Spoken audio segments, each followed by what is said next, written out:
Member तशरीफ़ फरमा है, उनकी पेशखानी के लिए, क्योंकि सरजमीन बरतानिया में मेरी हैसियत मेज़बान की है, ये सारे मेहमान हैं। मौजूदा हालात को सामने रखते हुए जो इस वक्त पूरी दुनिया एक दहशत गर्दी का शिकार हो चुकी है, इस मुख्तसर से लम्हात में सिर्फ ये बताना चाहता हूँ कि दहशत गर्दी शुरू कहाँ से हुई थी और हुसैनियत ने मजम्मत कहाँ कहाँ पे की है। सरकार बिस्मिल्लाह।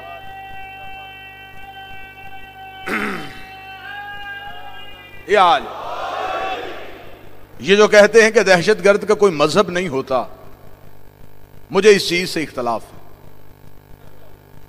उसका कोई ना कोई मजहब था जिसने उसे दहशत गर्द बनाया।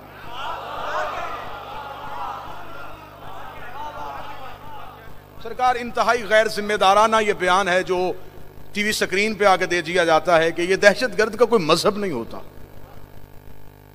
यह सिर्फ इसलिए बताया जाता है कि अगर हम ये कह देंगे इसका कोई मजहब है, फिर मजहब भी बताना पड़ेगा।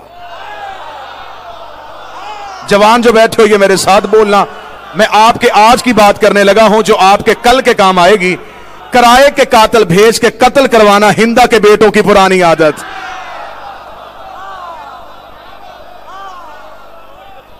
ये जो पूरी दुनिया में दहशत गर्दी हो रही है, सरजमीन यूरोप भी महफूज नहीं रही। जो पूरी दुनिया में दहशत गर्दी हो रही है, हम सदियों से कह रहे हैं कि दहशत गर्दों का मुहासबा किया जाए, लेकिन हमें यह कह दिया जाता था नहीं, आप शियों का कत्लेआम होता है, ये शियों का कत्लेआम इसलिए होता है तुम सहाबा की तौहीन करते हो, तुम सहाबा का एहतराम नहीं करते, लिहाजा हमारे जवान जज्बाती हो जाते हैं, वो तुम्हारे इमाम बारगाह में चले जाते हैं, वो हमला कर देते हैं, वो तुम्हारे जाकिरीन का कत्ल कर देते हैं, तुम सहाबा की तौहीन करना छोड़ दो, लिहाजा ये हमले खत्म हो जाएंगे। तो हमें तो यही बातें समझा रहे थे, लेकिन हमें बताओ फ्रांस में सहाबा की तौहीन कहां पे होती है? सरजमीन यूरोप में सहाबा की तौहीन कहां पे होती है? इसका मतलब है जो तुमने अपने घर में पाले थे, जिनके मुंह को खून लग चुका था, वो आकर अपने ही घर में भौंकने शुरू हो गए। तो अब तुम्हें पता चला, पिछले दिनों आले सऊद के दरवाजे पे जब ये आग पहुंच गई, तो उसने इस आग पे जब हमला हुआ है जन्नतुल बकी के दरवाजे पे, तो आले सऊद जैसे जालिम हुक्मरान भी ये कहने पे मजबूर हो गए कि दहशतगर्दों का हमारे साथ कोई ताल्लुक नहीं है, हम दहशतगर्दी के पीछे नहीं है, इन दहशतगर्दों का मुहासबा किया जाए। तुम आज मदीने की दहशतगर्दी में बोले हो, मैं पूरी दुनिया के इस नुमाइंदा मजमे के सामने कह रहा हूं, सबसे बड़ा दहशतगर्द वो था जिसने मोहम्मद की बेटी का दर जलाया।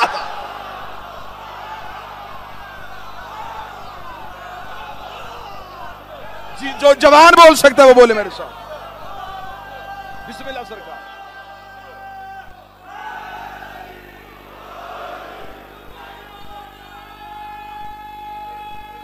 जवान हाथ उठा के सारे हैदरी।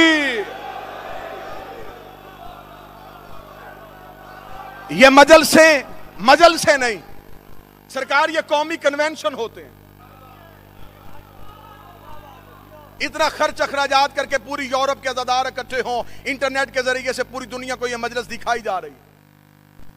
हमने दुनिया तक पैगाम पहुंचाना है। दहशतगर्दी शुरू कहां से हुई है? अफगानिस्तान या काबुल में इसकी जड़ें नहीं हैं। इन्हें ढूंढना है तो अफगानिस्तान की पहाड़ियों में ना ढूंढो, आओ हम तुम्हें बताते हैं। सबसे बड़ी दहशतगर्दी नबी के दरवाजे पे हुई थी।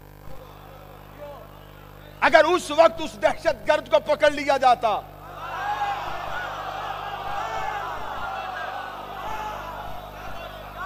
आज पूरी दुनिया में दहशतगर्द आजाद ना घूमते। सरकार, आओ तारीख उठा के देखते हैं। मुझे चंद लम्हे के लिए पीछे जाना पड़ेगा, मुझे इजाजत दीजिएगा।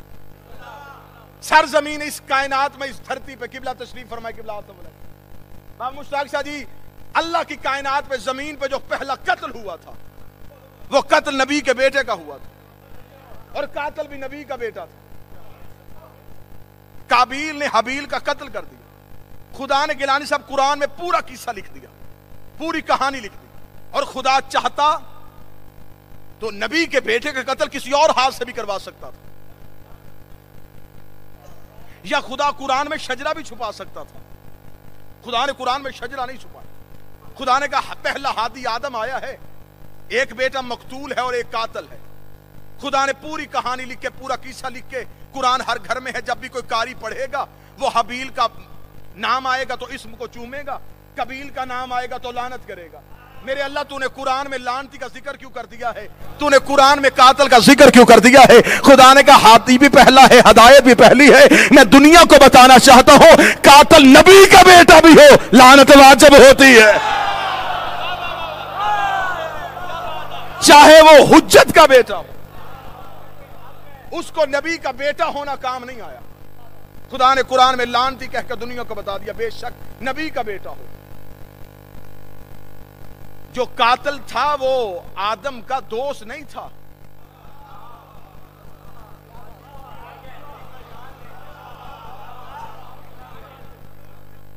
नबी का यार नहीं था, नबी की सोहबत में बैठने वाला बेटा था। तो जब अल्लाह बेटा बर्दाश्त नहीं करता,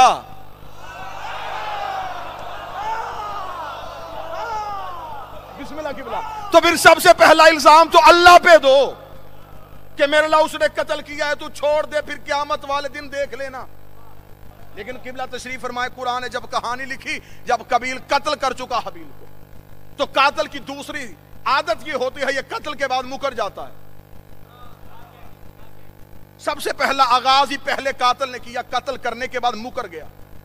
इसने कहा कोई सबूत है तो एविडेंस पेश किया जाए, वरना मुझे कातल क्यों कहते हैं?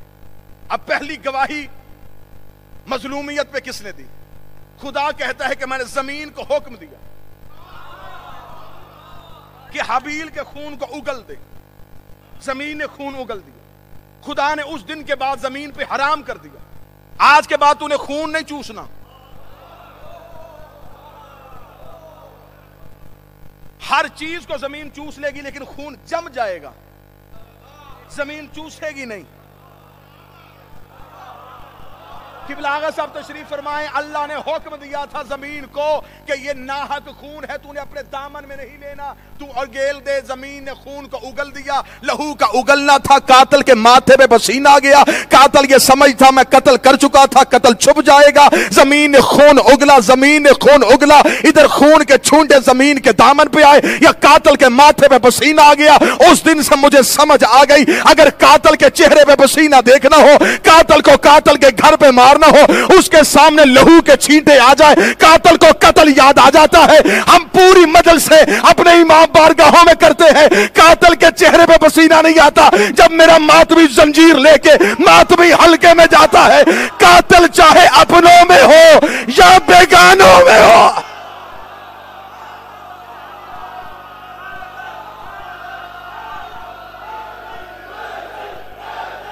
बिस्मिल्लाह सर, बिस्मिल्लाह सर।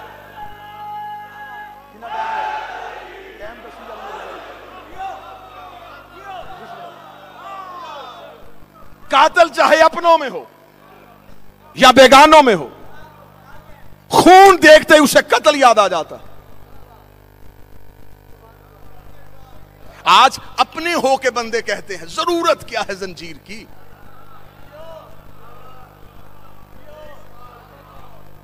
ये खून तो ब्लड बैंक को देना चाहिए, बिल्कुल देना चाहिए, उन्हें देना चाहिए जो खुद जंजीर नहीं मारते।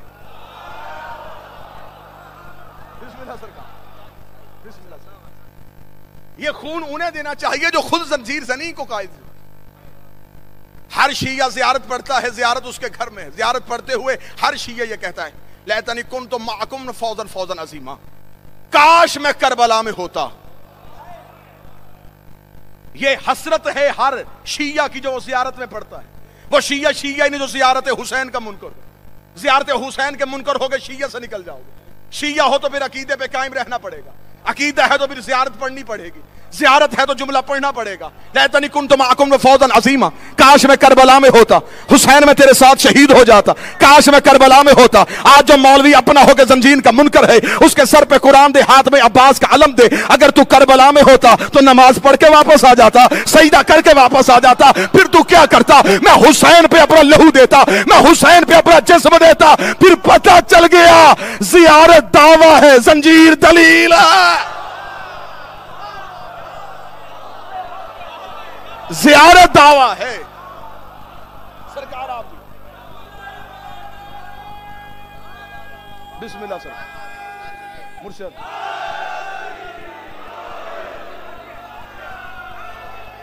यार ज़ियारत दावा है, जंजीर दलील।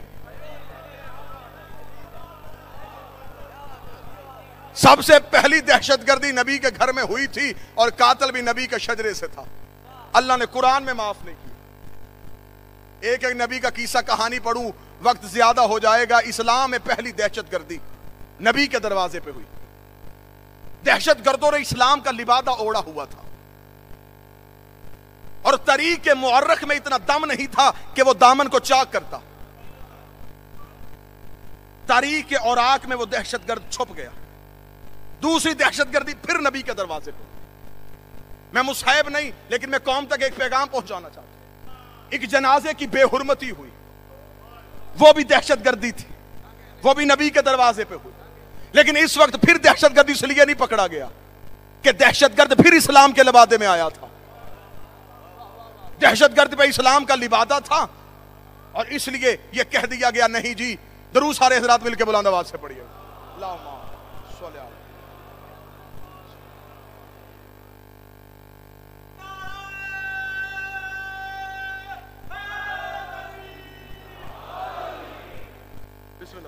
इजाजत है जनाब। फिर दहशतगर्द इसलिए छुप गया कि दहशतगर्द फिर इस्लाम के लिबादे में आया था। उसके ऊपर इस्लाम का लिबादा था और तरीक औराक में छुप गया। लेकिन जब तीसरी दहशतगर्दी का मंसूबा बना, रसूल के बेटे ने कहा, पहले छुप गए जो छुपने थे। किबला वसीम बलोच साहब हुसैन हथेली जैसे मैदान में आ गया। हुसैन हथेली जैसे मैदान में आया, हुसैन खड़ा हो गया। हुसैन ने कातिल के चेहरे से नकाब उतारा। हुसैन ने कातिल के चेहरे से नकाब उतारा। जो जवान पीछे रहेगा तुम्हें साथ चलाना चाहता, हुसैन ने कातिल के चेहरे से नकाब उतारा। हुसैन पहले से लेकर आखिरी दहशतगर्द तक और फिर क़यामत तक की हर दहशतगर्दी को यहां करना चाहता था। हुसैन ने कातिल के चेहरे से नकाब उतारना था। जिधर 9 दिन कातिल इकट्ठे होते रहे, 9 दिन दुनिया के दहशतगर्द इकट्ठे होते रहे, हुसैन 72 हदायत के चिराग लेके करबला के रेत के टीलों पे बैठा रहा। आज फिर दहशतगर्द समझता था जैसे पहली दहशतगर्दियां छुप गई, ये भी दहशतगर्दी छुप जाएगी। पूरी दुनिया के दहशतगर्द इकट्ठे हो गए। हुसैन मुतमिन होकर बैठा रहा। अब्बास मांगता रहा, हुसैन चुप रहा। अकबर ने तलवार मांगी, हुसैन चुप रहा, क्योंकि हुसैन लड़ने नहीं आया था। हुसैन इस्लाम के चेहरे से वो छुपे हुए नकाब उतारने के लिए आया था। हुसैन बैठा रहा। इधर करबला में अजान होनी शुरू हुई। हुसैन ने अकबर को उठाया। अकबर को हुसैन ने करबला के टीले में खड़ा हुआ। दहशतगर्द की अजान जब मोहम्मद रसूलुल्लाह पे खत्म हुई, अली अकबर ने अली वलीउल्लाह की अजान दे दी। हुसैन ने अली वलीउल्लाह की अजान दे के बताया कि दहशतगर्द मोहम्मद रसूलुल्लाह तक हो सकता है, अली वलीउल्लाह तक नहीं।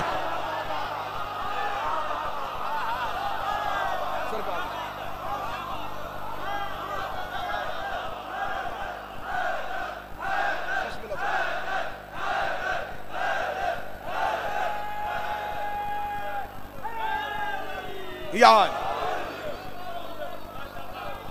हुसैन ने साबित कर दिया।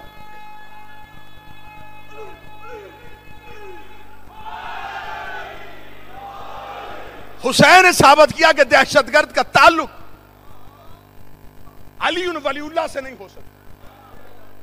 क्यों अजान दिलवाई थी हुसैन ने बेटे से? एक अजान पे 2 जमातें हो सकती हैं। हुसैन ने अली वलीउल्लाह की अजान दिलवाई। हुसैन ने बताया कि करबला में अगर दहशतगर्द को साबित करना है तो अली वलीउल्लाह का नारा बुलंद करो। जहां से मैंने बात शुरू की थी, पहले तो तुम ये कहते थे कि शिया सहाबा का एहतराम नहीं करते, इसलिए कत्ल होते। ये पाकिस्तान में कराची में अमजद साबरी का कत्ल हुआ, वो तो अहले सुन्नत था। उसका जुर्म क्या था? जुर्म यह था उस सना खाने आले मोहम्मद, वो मोहम्मद व आले मोहम्मद की बात करता था। किबला वो आले मोहम्मद की बात करता था इलेक्ट्रॉनिक मीडिया पे, टीवी चैनल्स पे आके। वो हुसैन की अज़ा की तशहीर करता था। वो बरमला कहता था, शहीद करबला का गम जिसे भी नागवार है, शहीद करबला का गम जिसे भी नागवार है। वो बद अमल है, बद नसब उसी पे बेशुमार है। शहीद करबला का गम जिसे भी नागवार है, वो बद अमल बद नसब उसी पे बेशुमार है। वो टीवी पे बैठ के शहीद अमजद साबरी आज पूरी शिया को मोहसन फरामोश नहीं है। हम तेरी जुर्रत को सलाम करते हैं। यूरोप की इस मरकजी मजलिस अज़ा पे तूने टीवी पे बैठ के कहा था शहीद करबला का गम जिसे भी नागवार है, वो बद अमल बद नसब उसी पे बेशुमार है। ए दुश्मने अज़ा तू मर जरा कब्र में आ, पता चलेगा क्या हुसैन है।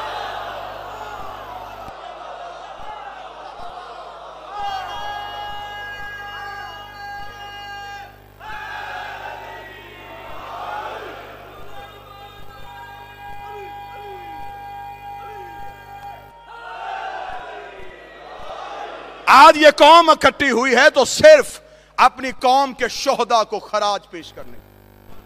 ये चारों तरफ शोहदा की तस्वीर क्यों है? हम शहीदों के वारिस हैं। अल्लामा नासिर अब्बास चले गए, मिशन जिंदा है। अमजद साबरी चला गया, नात जिंदा है। जुबानें खामोश हो गई, सोच खामोश नहीं हुआ, सलाम खामोश नहीं हुआ, मनकबत खामोश नहीं हुई, तकरीर खामोश नहीं हुई, पैगाम खामोश नहीं हुआ। पैगाम आज भी नशर हो रहा है। कातिल परेशान है, मैंने कत्ल किसे किया है? गर्दन कटी, जुबान तो नहीं कटी। जान चली गई, जिस्म चला गया, पैगाम आज भी जिंदा है। हम शोहदा के वारिस, ज़हूर इमाम करीब तर है। वो दुकानदार मौलवी होगा जो कहेगा आजादारी खतरे में। किबला वसीम अब्बास बलोच साहब तशरीफ फरमा है। पाकिस्तान से मीर सैयद अबू सालेह रिजवी साहब और जाकिरीन की कसीर तादाद तशरीफ फरमा है। जनाब इब्ने अब्बास साहब तशरीफ फरमा है। किबला अकल ज़ैदी साहब तशरीफ फरमा है। किबला हाशिम गदीरी साहब, इनकी मौजूदगी में मैं यही जुमला पूरी जिम्मेदारी के साथ जिम्मेदार लोगों में यह जुमला कहना चाह रहा हूं। शीयत न कल खतरे में थी ना आज खतरे में। शीयत के वारिस कल भी मौजूद था, आज भी मौजूद है। आजादारी खतरे में नहीं, क्योंकि आजादारी हमारी वजह से नहीं। आजादारी हमारी वजह से। किसी शिया का ये अकीदा है जी आजादारी हमारी वजह ना, हम आजादारी की वजह से। आजादारी हमारी वजह से नहीं, आजादारी है रहमान का वादा। फज़कुरनी अज़कुरुकुम, तुम मेरा जिक्र बुलंद करो मैं तुम्हारा बुलंद करूं। हुसैन ने नेज़े की नोक पे उसका नाम बुलंद कर दिया। अब उसका वादा है, तूने मेरा जिक्र बुलंद किया, मैं तेरा जिक्र बुलंद करूंगा। जिस सीने पे मातम का निशान है वो जुमला सुनकर चुप हो जाए, मुझे दुख होगा। ये जो हम मातम करते हैं वादा अल्लाह का है, तामील हम करते हैं। मिशन तौहीद का है, पूरा हम करते हैं। वादा अल्लाह ने किया था, तकमील हम कर रहे हैं। आजादारी खतरे में नहीं, आजादार खतरे में, मातम खतरे में नहीं, मातमी खतरे में। मिंबर खतरे में नहीं, अरबाबे मिंबर खतरे में। एक जाएगा 10 आ जाएंगे, एक महिला चुप हो जाएगी। अच्छा, हद होती है। एक बानी को टारगेट किलिंग उसकी की जाती, कत्ल किया जाता है कि ये बानी कत्ल हो जाएगा, फिर ये मजलिस खत्म हो जाएगी। ये एक पुरसे का इसके जेरे निगरानी होता है तो इसे मार दो, ये जुलूस से निकलेगा। ये सोच लेके वो दहशतगर्द उस मातमी को, उस बानी को, उस अज़ादार को कत्ल करता है। नतीजा क्या निकलता है? उसके कुल में भी मजलिस होती है, उसके 10 में भी मजलिस हो रही होती, उसके चेहले में भी मजलिस हो रही होती, उसकी बरसी में मजलिस होती है। एक छुपाते थे, 5-5 और हो जाती है। तो मिशन कहां गया? मिशन तो आज भी मौजूद है। मिशन तो नहीं छुप सका। मिशन कल भी जिंदा था, मिशन आज भी जिंदा है। खुदा ने कहा था कि कौन है, किबला तशरीफ फरमा है, 2 उलमा इकराम की मौजूदगी में, किबला अकल ज़ैदी साहब की मौजूदगी। खुदा ने कुरान में कहा था कौन है जो अल्लाह को कर्ज हसना दे। कुरान की आयत है, खुदा कह रहा कौन है जो अल्लाह को कर्जाए हसना दे। खुदा को पता था मौलवी आयत का तर्जमा बदलेगा, मौलवी कहेगा कि नमाज पढ़ो, कर्जा अदा करो। खुदा ने दूसरी जगह आयत भेज दी, कौन है जो नमाज भी पढ़े और अल्लाह को कर्जा भी दे। जो मातमी है वो हाथ उठाए, जिसका सीने पे लगता है वो हाथ उठता क्यों नहीं? खुदा ने कुरान में कह दिया कौन है जो अल्लाह को कर्जा देगा। मुझे कायनात का वो अमीर दिखा जो तौहीद को कर्जे देता हो। नमाज कर्जा नहीं, वाजिब है।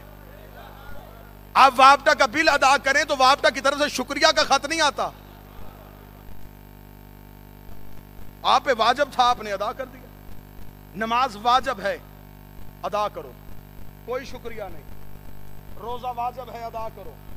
खुदा कहता मेरी नेमतें नहीं खाते। एक महीना भूखे रहोगे तो क्या है, मैंने वाजिब किया है, कोई शुक्रिया नहीं। एक जगह पे खुदा कह रहा, कौन है जो अल्लाह को कर्जा देगा?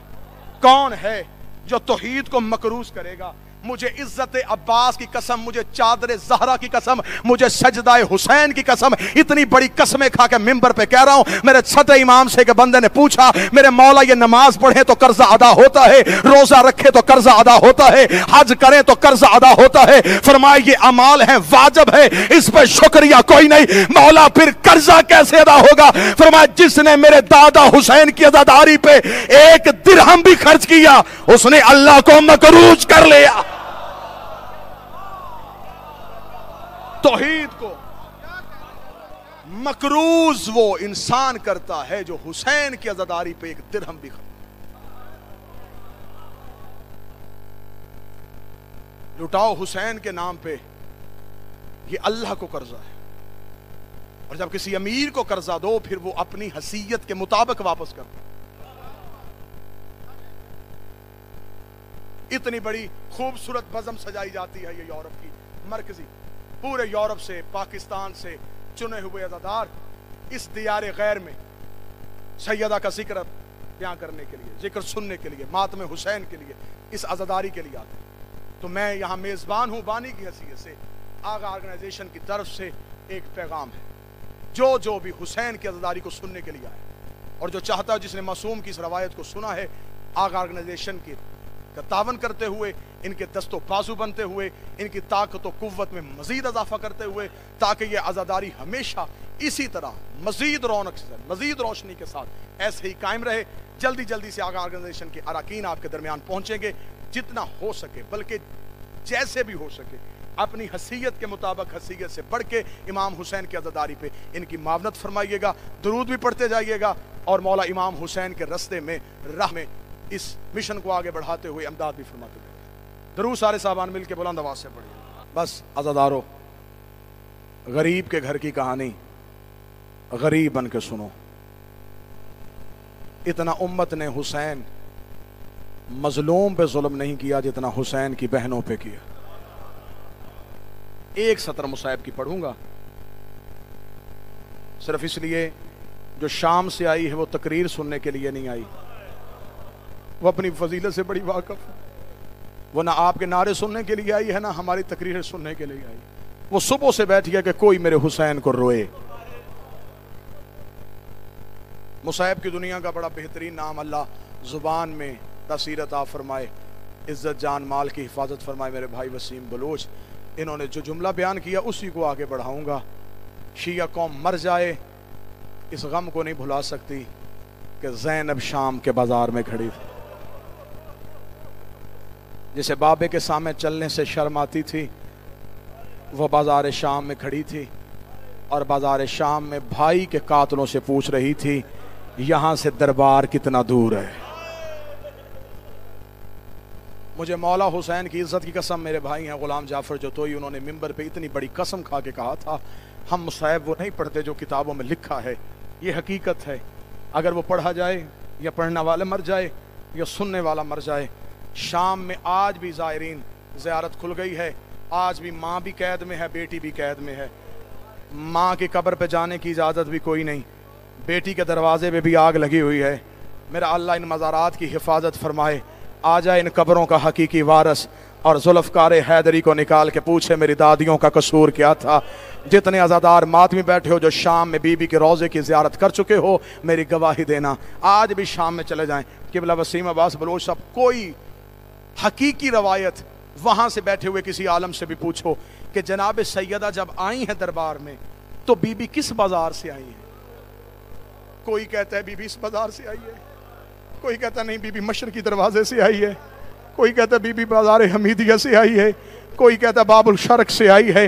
हर एक ने अलहदा अलहदा रवायत लिखी है। वहां पे बैठे उलमा से पूछो आखिर उलमा का इत्फाक क्यों नहीं हो सका, अली की बेटी एक दरवाजे से क्यों नहीं आई? अगर किसी ने मजलिस में आना हो तो उसने एक ही दरवाजे से आना है। आखिर अली की बेटी ने शाम के बाजार में आना था, बीबी ने जाना था दरबार तक, बीबी एक दरवाजे से क्यों नहीं आई? जो उलमा इरफान है वो मातम करके कहते हैं शाम की वो गली गली नहीं थी जहां से अली की बेटी को नहीं गुजारा गया, शाम का वो बाजार बाजार नहीं था जहां से अली की बेटी को नहीं गुजारा गया। जब पूछा गया आखिर बीबी हर गली में क्यों गई, बाजार में तो एक ज्यादा रास्ता, दरबार तो एक ही बाजार में था, ये बीबी हर गली में से क्यों गुजारी गई? उन्होंने कहा पहले यजीदियों का यही प्रोग्राम था कि अली की बेटी को एक बाजार से गुजारे और दरबार तक ले जाए, लेकिन शाम तक रश इतना ज्यादा हो गया था कि शाम की आवारा औरतों ने यजीद को खत लिखा कि बाजार का माहौल हमारे खड़े होने के लायक नहीं रहा, हम अपने अपने घरों की छतों पे जाती हैं, तू अली की बेटी को हमारी गलियों से गुजार। अल्लाह जाने कौन सैयद जो बर्दाश्त करेगा। शाम की आवारा औरतें अपने मकानों की छतों पे चली गई और जिसकी मां का जनाजा आधी रात को उठा था वो कभी इस बाजार कभी उस बाजार कभी उस बाजार रो रो के कहती रही हुसैन आंखें खोल, मैंने 70 कदम पे तेरा सजदा देखा, तू हर कदम पे बहन का कत्ल होना देख।